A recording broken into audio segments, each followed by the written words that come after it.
Bom, pessoal, né? Outra coisa que eu queria comentar é aquele filme, o filme A Onda, né?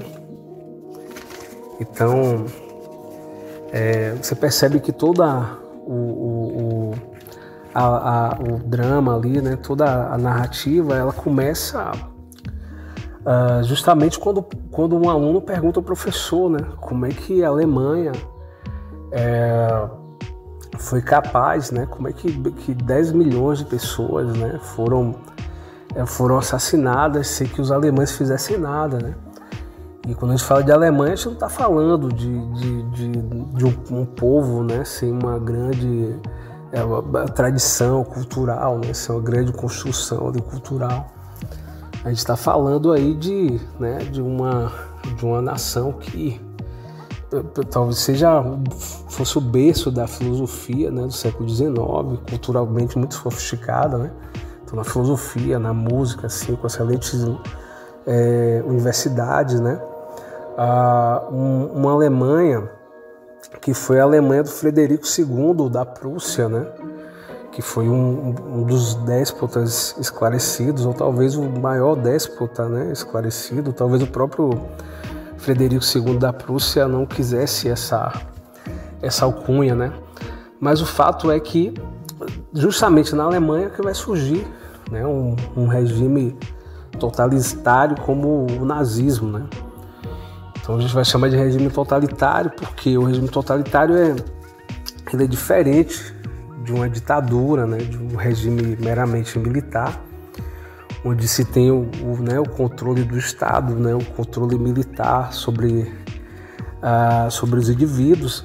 Mas o regime totalitário ele não se conforma só em ter o controle do território, o controle, né, sobre as pessoas, sobre os cidadãos. Ele quer também controlar o seu plano subjetivo. Ele quer controlar a sua mente, ele quer controlar o que você pensa, ele quer condicionar a maneira como você enxerga a realidade, né? Então isso se dá principalmente através do uso da ideologia, né? E é isso que o professor vai tentar responder através daquela experiência que aparece no filme. Então, para não se alongar muito, né, não queria ficar falando assim dos detalhes, mas vamos aos pontos principais. Então, quando o professor Royce, né, ele vai responder essa questão, então você vê que ele começa ali, inicialmente, né, com aquela ideia, né, de força pela comunidade, né? Então ele vai trazer ali elementos que claramente, né, atuam como uma forma de distorção da realidade, né? Então aquilo que ele fala como disciplina, então olha, a disciplina é benéfica para o atleta, né? Então as pessoas disciplinadas conseguem determinados resultados, mas o que você tem na prática ali, né? Você tem o treinamento das pessoas para uma condição de obediência, né? Um treinamento, um condicionamento dos indivíduos ali para que eles atuem, né, de forma a obedecerem cegamente um líder, né? Então há uma proposta ali de esvaziamento do pensamento, de esvaziamento da criticidade, onde simplesmente você obedece cegamente, né, o que outra pessoa propõe para você seguir, né? Um outro elemento que aparece ali inicialmente é essa ideia de comunidade, né? Então, comunidade parece uma coisa interessante. Então, quando ele fala, olha, a comunidade é construir o celeiro com os vizinhos, né? Fazer uma determinada coisa ali todos juntos, né? Uma coisa assim meio de família. Mas comunidade também é massificação. Comunidade também ali atua como uma forma de anulação da individualidade, né? É uma forma dos indivíduos renunciarem a si mesmo, renunciarem àquilo que eles são, renunciarem suas particularidades para poder participar de um grupo, né? Para poder caber dentro de um grupo, aquele grupo ali que é a onda, né? Então, vocês percebem que é um processo que acontece bem rápido E eu gostaria de chamar a atenção ali para um detalhe específico, né? Que tem um aluno que senta ali no canto da sala, se não me engano o nome dele é o Robert, né? E o Robert é o primeiro a comprar essa ideia, né? O Robert é o primeiro a entrar nesse processo aí da onda, e é o que aceita a onda com o maior...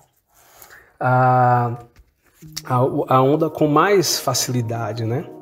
Isso tem um motivo interessante, né, para o filme dar destaque a esse personagem específico. Por quê, né? Porque o Robert representa um pouco a condição do povo alemão, né? Então, o povo alemão tinha perdido a Primeira Guerra, né? Teve que pagar multas altíssimas, a economia estava praticamente estraçalhada, né? Então, o povo extremamente orgulhoso estava ali vivendo uma condição de miséria e tinha um certo ressentimento, né? Então, no caso do Robert, né?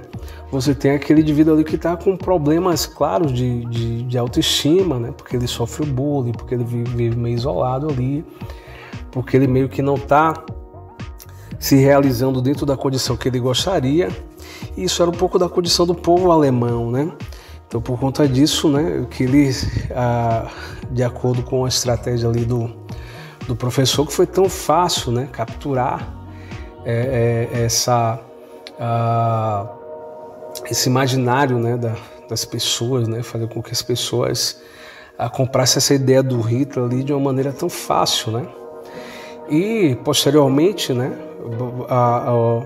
a grande estratégia, né, a grande ferramenta que é utilizada para reforçar, né, esses condicionamentos, né, para reforçar essa visão de mundo que quando a gente observa agora, e o próprio povo alemão, assim, eles não gostam muito de falar sobre isso, né, porque é uma coisa ali bem complicada, né, que teve consequências bastante nefastas, né, coisas que quando se analisa de uma forma muito fria foi, né, assim, atitudes deploráveis, né? Então tudo isso aí se mantém a partir de uma lógica de propaganda, né, de condicionamento, né, de repetição. Então você percebe ali no filme, né, que logo em seguida, quando acontece a conversão, há toda uma preocupação, uma preocupação em torno da ideia de se propagar a ideia da onda, né? Então uma série de símbolos, né? Uma série de comportamentos, né? De trejeitos, eles fazem um sinal específico ali para se condicionar ou para se reconhecerem, né? Então, quando menos se espera, né? Essa ideia da onda acaba se espalhando pela escola, né? Então tem duas personagens ali que representam a noção da criticidade, da individualidade, né? Que é a menina e o namorado, não estou lembrado o nome agora, mas vou ver se eu coloco aqui na legenda. Então, alguém que não renuncia à condição de pensar por si próprio. Então, primeiro vem a aluna, né? Depois o namorado dela cai na real, né? Tipo assim, pô, isso aqui é uma loucura, né? Isso aqui foi capturado de uma maneira muito fácil, né? Por um conjunto de ideias simplistas, né? Um processo ali de massificação, de condicionamento, né? De esvaziamento dos indivíduos. Então aquela personagem vai atuar um pouco dentro desse sentido, né? Como se fosse uma espécie de antítese, né?